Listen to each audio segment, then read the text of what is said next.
Welcome to మనం TV. నేను మీ ధనరాజ్. ఈరోజు మనతో పాటు ఉన్న గెస్ట్ ఎవరంటే మా సీనియర్ జర్నలిస్ట్ కట్టా కార్తిక్ గారు ఉన్నారు. సార్ నమస్కారం. నమస్తే ధన. సార్ ఈ నెల 30వ తేదీన జగన్ లండన్ నుంచి అయితే రాబోతున్నాడనే వార్త అయితే వస్తుంది. వచ్చిన వెంటనే జగన్ని రఘురామ కృష్ణరాజు ఉన్నారు కదా, అతనైతే జైల్లో పెట్టిస్తాడు అని బయట అయితే టాక్ బాగా నడుస్తుంది. ఒకవేళ నిజంగానే రఘురామ కృష్ణరాజు జగన్ని బెయిల్ క్యాన్సిల్ జైల్లో పెట్టిస్తారా? జగన్మోహన్ రెడ్డిని రఘురామ కృష్ణరాజు జైల్లో పెట్టిస్తాడా? ఇది బేసిక్గా నువ్వు అడగదలుచుకున్న ప్రశ్న. నిజానికి రఘురామ కృష్ణరాజుకి జగన్మోహన్ రెడ్డికి మధ్య పెద్ద యుద్ధం నడుస్తుంది. అవును, డైరెక్ట్గా కాకపోయినా ఇండైరెక్ట్గా ప్రచ్ఛన్న యుద్ధం నడుస్తుంది. యుద్ధం ఇప్పటిది కాదు, జగన్మోహన్ రెడ్డి అధికారంలో ఉన్నప్పటి నుంచి నడుస్తూనే ఉంది. ఆ రోజు వైసీపీ ఎంపీగా ఉండి రఘురామ కృష్ణరాజు వాళ్ళ పార్టీ అధ్యక్షుడి మీద యుద్ధం స్టార్ట్ చేశాడు. మామూలు యుద్ధం కాదు అది.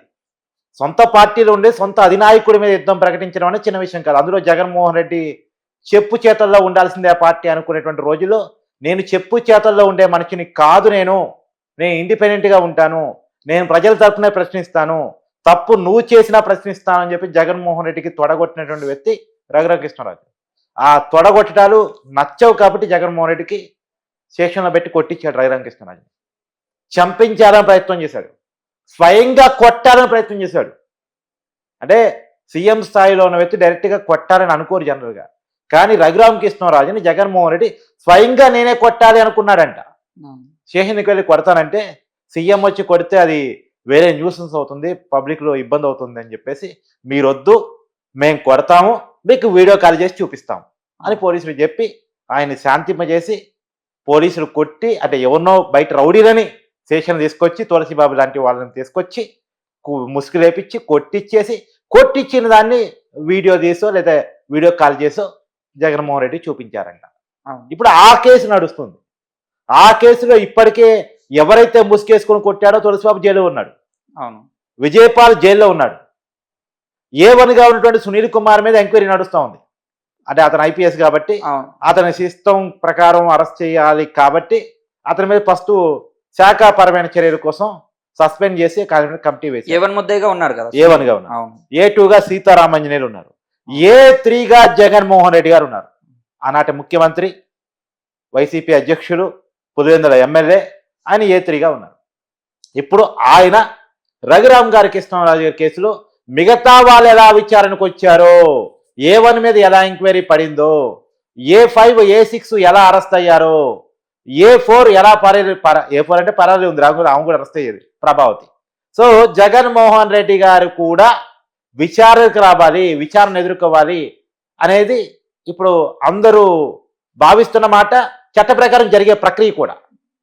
ఇప్పుడు జగన్మోహన్ రెడ్డి విచారణ పిలిచి అరెస్ట్ చేస్తారు, ఎందుకంటే ఈ కేసులో ఒక్కొక్కరిని అరెస్ట్ చేసుకుంటూ పోతున్నారు కదా. A3గా ఉన్నటువంటి జగన్మోహన్ రెడ్డి గారు కూడా అరెస్ట్ చేస్తారని, ఇప్పటికే విజయపాల్ అప్రూవల్గా మారటానికి రెడీ అయ్యాడు అని, తులసిబాబు కూడా అప్రూవల్గా మారటానికి సిద్ధంగా ఉన్నాడు అని, ఒకవేళ A5 A6గా ఉన్నటువంటి విజయపాలు, తులసిబాబు కనుక అప్రూవల్గా మారితే ఉన్న వాస్తవాన్ని మొత్తంగా కక్కేస్తే అసలు ఇంకో విషయం కూడా బయటకు వస్తుంది. అసలు A1గా ఉన్న సునీల్ కుమార్ కూడా నేను అప్రూవల్గా మారుతా, ఎవడైనా సరే ఆ రోజు ఏంటంటే జగన్మోహన్ రెడ్డి శాశ్వతంగా ముఖ్యమంత్రిగా ఉంటాడు, జీవితాంతం జగనే సీఎం అనుకున్నారు వాళ్ళంతా. అలా వాళ్ళని మోటివేట్ చేశాడు జగన్మోహన్ రెడ్డి. కానీ జగన్మోహన్ రెడ్డి పోయిన తర్వాత తత్వం బోధపడింది. తత్వం బోధపడి ప్రజాస్వామ్యంలో ఒకడే పాలకుడిగా నిరంతరం ఏమి ఉండడు, ప్రజల అధికారాన్ని మార్చేస్తుంటారు, ప్రజలు పిచ్చోళ్ళు కాదు అనేది తత్వం బోధపడింది. తత్వం బోధపడిన తర్వాత ఇప్పుడు చేసిన పాపాన్ని ఒప్పేసుకుంటే రేపు పడే శిక్ష నుంచి తప్పించుకోవచ్చని ఎవరు కాలుగా మేము అప్రూవల్గా మారుతాం అని చెప్పేసి రెడీగా ఉంది. ఒకవేళ వీళ్ళందరూ అప్రూవల్గా మారితే జగన్ బెయిల్ క్యాన్సిల్ అయ్యి జైలుకి వెళ్ళే అవకాశం ఉందంటారా సార్? జగన్ బెయిల్ క్యాన్సిల్ కావటం నువ్వు అన్న సిబిఐ ఈడీ కేసులో అది కొద్దిగా రాంగ్ ప్రక్రియ, అంత ఈజీ కాదు.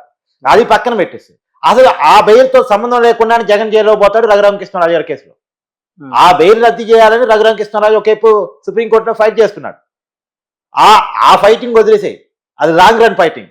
కానీ అంత అవసరం లేదు, ఆ శ్రమ అవసరం లేదు. రఘురామ కృష్ణరాజుని జైల్లో పెట్టి, అది పోలీస్ స్టేషన్లో పెట్టి కొట్టించిన కేసులో ఆటోమేటిక్గా జగన్మోహన్ రెడ్డి జైలుకి పోతాడు. కాబట్టి జగన్మోహన్ రెడ్డి అరెస్ట్ చేపించే మొనగాడిగా రఘురామ కృష్ణరాజు మిగిలిపోబోతున్నాడు అనేటువంటిది క్లియర్గా అర్థం కాబోతున్నటువంటి అంశం ఇక్కడ. ఇప్పుడు ఈ యుద్ధంలో అంతిమం గెలుపు రఘురామ కృష్ణరాజుదే. జగన్మోహన్ రెడ్డి అనుకుంటున్నాడు రఘురామ కృష్ణరాజు మీద ఉన్న యుద్ధంలో నేనే గెలిచాను, సెషన్లో పెట్టి కొట్టించాను, ఇబ్బందులు పెట్టాను అనుకుంటున్నాడు. కానీ అంతిమంగా రఘురామ కృష్ణరాజే గెలుపు కాబోతుంది జగన్మోహన్ రెడ్డి అరెస్ట్ ద్వారా, జైలు జీవితం ద్వారా. ఇప్పుడు కొద్దిగా రఘురామ కృష్ణరాజు వర్సెస్ జగన్మోహన్ రెడ్డి ఒక్కొక్క ఎత్తుగడ మీకు చెప్పే ప్రయత్నం చేస్తాను. రఘురామ కృష్ణరాజుని ఆ రోజు వైసీపీ ఎంపీగా ఉన్నప్పుడు ఎంపీగా లేకుండా సస్పెండ్ చేయించారని చెప్పేసి చాలా ప్రయత్నం చేశాడు జగన్మోహన్ రెడ్డి. స్పెషల్ ఫ్లైట్ ఇప్పించి మరి లోక్సభ స్పీకర్ దగ్గరికి పిటిషన్ ఇప్పించని పంపించాడు బాలశౌరి నాయకత్వంలో. ఆ బాలశౌరి కూడా ఇవాళ వైసీపీలో లేదు, అది వేరే విషయం అనుకో. కానీ అది రఘురామ కృష్ణరాజు ఎంపీ మీద వెయిట్ వేయించలేకపోయాడు. రఘురామ కృష్ణరాజు ఛాలెంజ్ చేశాడు, దమ్ముంటే నీ పార్టీ నుంచి సస్పెండ్ చేయని. పార్టీ నుంచి సస్పెండ్ చేయలేకపోయాడు. ఒకటి పార్టీ నుండి సస్పెండ్ చేయలేకపోయాడు, ఎంపీ పదవిని తీసేయలేకపోయాడు. రాబోయే కాలంలో అతను ప్రజాప్రతినిధి కాకుండా ఉండాలని చాలా ప్రయత్నం చేశాడు.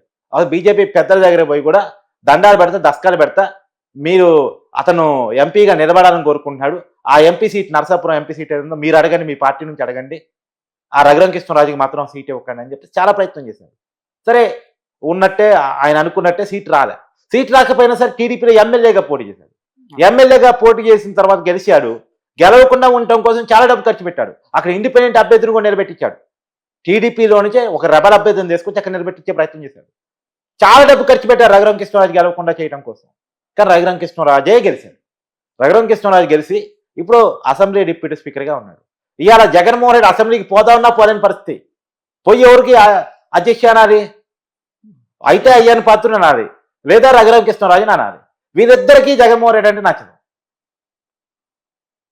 జగన్మోహన్ రెడ్డి వీరిద్దరిని కొట్టించిన వ్యక్తి, వీరిద్దరిని జైల్లో పెట్టించిన వ్యక్తి, వీరిద్దరిని మానసికంగా ఇబ్బంది పెట్టాలని చూసిన వ్యక్తి.